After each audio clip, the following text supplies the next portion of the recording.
Hey, salut les petits chilos de poche, comment ça va? Bah écoutez, moi, ça va pas trop mal. Aujourd'hui, on se retrouve voilà, pour un petit florilège. Voilà, on va terminer ce mois de la femme voilà, qu'on avait commencé en septembre. Voilà, c'était un mois où je voulais mettre en avant la femme. Voilà, c'est important pour moi. Et bien voilà, j'en fais une petite dernière. Après, on passera à des sujets un peu plus sérieux. J'ai 3 vidéos pour vous. Vous allez voir, on va passer un superbe moment. Allez, lançons tout de suite le générique. On va parler aujourd'hui malaise. Il y a quelqu'un qui est enculé. Je suis en présence d'une personne qui fait apparemment un malaise. J'ai envie d'être le con. Snoop Doggy Dogg. Alors qu'est-ce qu'on attend?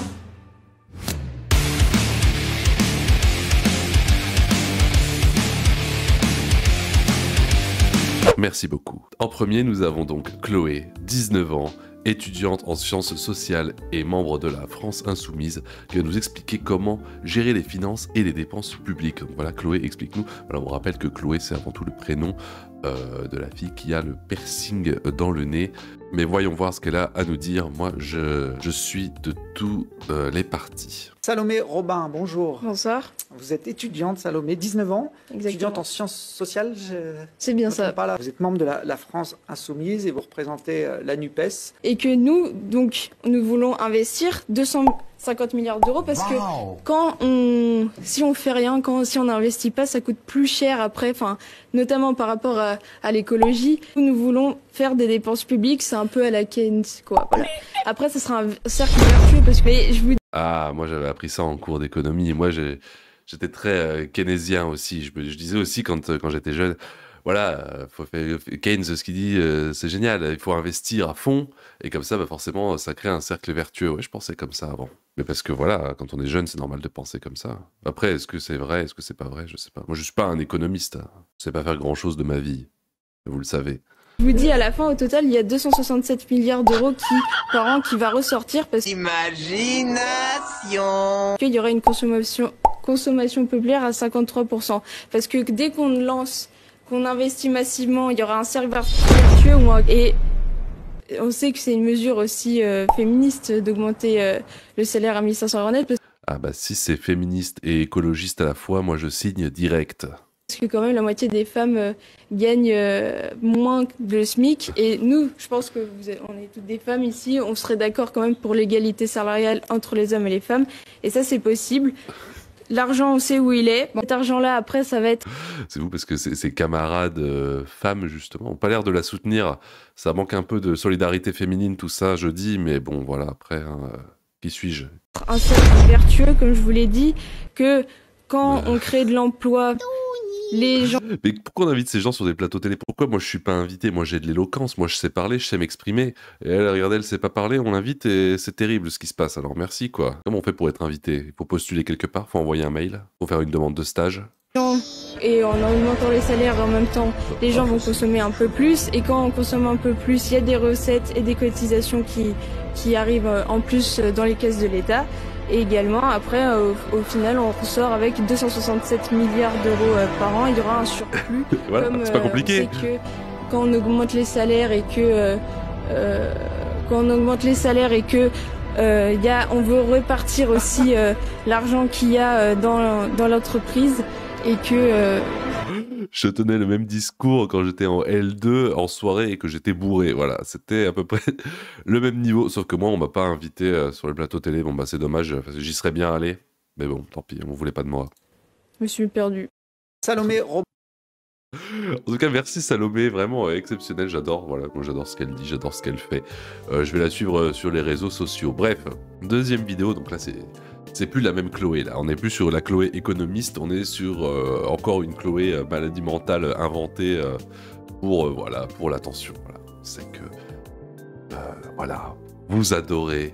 Mesdemoiselles, je parle pas pour les femmes qui me suivent. J'ai vu dans les statistiques qu'il y a 20% de femmes qui me suivent. Non mais c'est incroyable, je pensais pas qu'il y en avait autant. Je vous salue d'ailleurs, très sincèrement. Je ne salue pas les hommes, vous êtes des misogynes et des méchants. Voilà, vous êtes des cis blancs hétéros, ça ne me plaît pas. Voilà. Alors que les femmes, vous êtes cis blanches hétéros, mais ça n'a rien à voir. Alors du coup, vis ma vie d'hyper empathique. Non mais qu'est-ce que c'est l'hyper empathie? Je ne sais pas. Découvrons cela ensemble. J'imagine que c'est encore quelque chose de très très intéressant. C'est être une hypersensible. Bah, je vais vous le dire. Cool. J'étais en train de me faire un sandwich, donc je tartinais ma tranche de beurre pour pouvoir mettre mon jambon. Mais ce que je fais, c'est que comme j'ai qu'une seule tranche de beurre, celle-là, je vais la mettre sur le côté. Ouais. Je vais prendre une autre tranche et tartiner celle-ci et mettre l'autre au-dessus quand j'aurai terminé. Est-ce que vous arrivez à suivre pour l'instant? Est-ce que c'est clair pour vous? Moi, je suis un peu perdu, mais ça va. Mais là, je viens d'avoir de la peine pour la tranche que je viens de beurrer. Pourquoi? Parce que ça sera pas elle qui va être en dessous, alors que peut-être qu'elle a envie d'être en dessous. Et en fait, je suis bloquée parce que je me dis Pas que cool. elle aussi, elle a peut-être envie d'être en dessous. Et j'ai de la peine pour les 2 tartines parce qu'il y en a une qui sera au-dessus alors que l'autre, elle veut peut-être être en dessous et... Enfin bref. Je la comprends parfaitement. Voilà, je sais pas si ça vous arrive, moi ça m'arrive régulièrement de me faire des sandwichs. Pareil, sur quelle tranche je mets le jambon, sur quelle tranche je mets le fromage. Moi, j'ai toujours ce dilemme intérieur, voilà, c'est pas évident. En tout cas, voilà, on la soutient dans cette épreuve. Voilà, c'est pas grave. Dans la vie, il y a des choses graves. Le fait de beurrer sa tartine d'un sens ou dans l'autre en fait partie. On espère qu'elle s'en remettra. 3e vidéo. Alors attendez, je vais faire un peu de recadrage, car je suis technicien du spectacle. Je vous donnerai des cours si vous voulez. Pas mal comme ça, qu'est-ce que vous en dites? Ok, maintenant on est sur une vidéo, voilà, c'est pas Combini, c'est Mademoiselle. Est-ce que c'est mieux, est-ce que c'est moins bien? Je ne sais pas. Moi je dirais, c'est tout aussi bien, voilà. Y a pas, comme ça, il n'y a pas de jaloux. Donc dans cette vidéo, Mademoiselle nous explique concrètement c'est quoi un Nisgi. Alors, est-ce que c'est un mec qui vient de Nice? Non, en fait, c'est pas ça du tout. C'est un mec gentil. Parce que, voilà, il faut pas être gentil. En fait, il faut être gentil, mais pas trop. C'est compliqué. Laissons donc cette jeune femme nous expliquer c'est quoi, du coup, un nice guy. Est-ce que c'est bien, est-ce que c'est pas bien? On pourrait croire que c'est bien, parce que c'est bien d'être gentil, mais en fait, non. C'est pas gentil d'être méchant. Vaut mieux être gentil, mais pas trop. C'est parti. Si vous connaissez des mecs qui disent souvent Les femmes préfèrent les connards. ou encore J'en ai marre d'être toujours dans la friendzone. alors c'est sûrement un nice guy, un pick me boy, bref, un mec gentil autoproclamé. C'est quoi un pick me boy? C'est encore des... Oh là là. Elle va nous expliquer, je pense. Alors concrètement, c'est quoi un nice guy et comment peut-on les reconnaître? Le nice guy, Je sens qu'on va vraiment être sur quelque chose de très puissant. Je m'en lèche déjà les babines. c'est un mec qui se présente comme gentil alors qu'en fait, c'est tout l'inverse. Starter pack du nice guy. Il se considère comme un grand romantique. Quand il a un crush, il est très persistant. And when you love someone, you don't stop, ever. Même si la personne en face lui montre très clairement Ouais, je sais plus qui c'est qui m'en parlait un coup dans un commentaire, mais généralement c'est des gens très américanisés qui sont dans ce genre de concept. Voilà, les États-Unis inventent des trucs débiles, après ça s'exporte, et ben du coup quand ça arrive chez nous, bah voilà, on garde un peu les anglicismes. L'idée n'en est pas plus intelligente, hein, voilà, elle en est même tout autant stupide, mais il y a les termes anglais, donc ça fait plaisir. qu'elle n'est pas intéressée, parce que le consentement, visiblement, on s'en fout. Il se présente comme un gentleman et il est nostalgique du bon vieux temps, quand selon lui, la galanterie suffisait pour séduire. Et enfin, le nice guy se victimise constamment. Si son crush n'est pas réciproque, alors c'est sûrement parce que la personne sur laquelle il fantasme préfère les bad boys aux mecs gentils. Forcément. Pas parce Oui, mais c'est ce qui se passe des fois, non? Ou c'est peut-être juste qu'il est moche. En fait, des fois, nice guys, bad guy, en fait...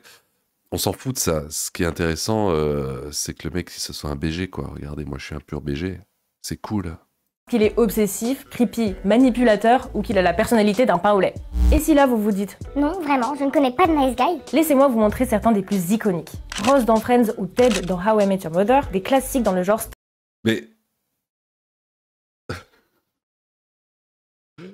Mais c'est de la fiction, ça, enfin...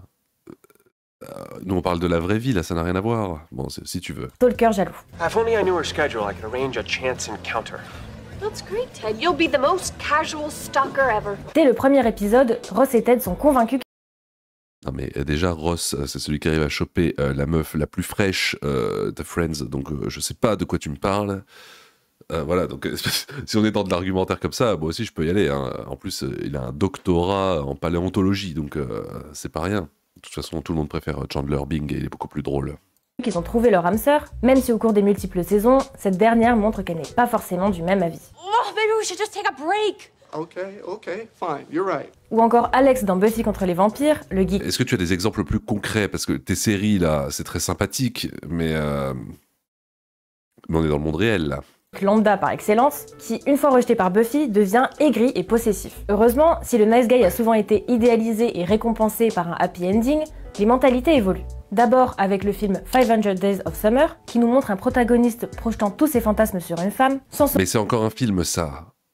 Ancre un petit peu ton propos dans la réalité, s'il te plaît. Se rendre compte non seulement qu'elle n'est pas intéressée, mais aussi qu'elle est un être humain avec des opinions et des désirs. Et plus récemment dans la série You, où Joe incarne une parodie du nice guy cliché. Persuadé que malgré ses tendances meurtrières, tout ce qu'il fait est motivé par l'amour. Beck, you're too drunk to be alone. What if some sicko had followed you down here? I'm not a bad person. She was going to ruin you. But you're safe now, thanks to me. En fait, pour le nice guy... Oui, en fait, tu es une femme dont la vie est régie par les séries et les films et la fiction, parce que tu te fais tellement chier, excuse-moi du terme, tu t'ennuies tellement dans ta vie que tu es obligé de te projeter dans la fiction pour créer des choses intéressantes dans ta vie, voilà. La politesse et la sympathie sont des monnaies d'échange. Le problème avec le nice guy, ce n'est pas le fait qu'il soit nice, c'est le fait qu'il fasse semblant de l'être pour obtenir de l'amour ou du sexe. Ces comportements sont profondément misogynes, car ils reflètent la croyance que le sexe est un besoin fondamental pour les hommes et qu'avoir accès au corps des femmes est un de leurs droits inaliénables. Enfin, les nice guys peuvent nous faire penser au mouvement misogyne des incels. Les incels, ce sont des hommes... Non mais voilà, on a droit à toute la panoplie là maintenant, c'est les incels. Alors moi j'ai appris ce que c'était, c'est les involontaires célibataires. Ça doit être un anglicisme encore. Célibataires de manière involontaire, qui développent une haine des femmes et se radicalisent sur des forums souvent liés à l'extrême droite et à la... Toujours l'extrême droite, toujours. C'est eux le problème de tout, pour toujours, pour l'éternité et pour tout le temps. Suprématie blanche comme 4chan. Bien sûr, un nice guy ne va pas forcément devenir un incel, mais il est important de ne pas banaliser le sexisme ordinaire. Ah bon, parce qu'on a cru que t'étais en train de banaliser depuis le début, mais bon, si c'est pas ce que tu fais, ouf, ça me rassure, parce que là, je commençais vraiment à croire que t'étais d'extrême droite. Que l'on retrouve dans le comportement des nice guys. Et vous, est-ce que vous connaissez un nice guy? Et si oui, quand est-ce que vous avez compris qu'il n'était pas si gentil que ça? Dites-le nous en commentaire et à bientôt. Il est absolument hors de question que j'écrive un commentaire sur ta vidéo de merde et ton analyse digne d'un élève de CM1. En tout cas, merci à toi. Je vais voir s'il n'y a pas ton nom quelque part pour que je puisse te remercier. Non, bon, c'est pas grave. De toute façon, c'est pas très intéressant. Merci à toi. Merci à ces 3 personnes finalement de nous avoir fait vivre un excellent moment tous ensemble. Parce que finalement on les remercie pas assez, on dit tout le temps oh là là c'est vraiment des malaises ambulants, oh là là le malaise, oui mais au final est-ce que ça nous divertit pas un petit peu quand même, voilà, donc et comme le propre de l'humain, qu'est-ce qu'on veut dans notre vie aliénée, et ben finalement c'est de se divertir, donc merci à vous 3 pour le divertissement que vous nous avez offert. Qu'est-ce que vous avez pensé de ces 3 personnes? Laquelle vraiment vous inspire le plus de sympathie? C'était le Chineur de Malaise. N'oublie pas de t'abonner, sinon tu vas être obligé de regarder toute la série Friends en entier et en VF, alors pas cool. Merci, et puis au revoir. Please don't take off my mind.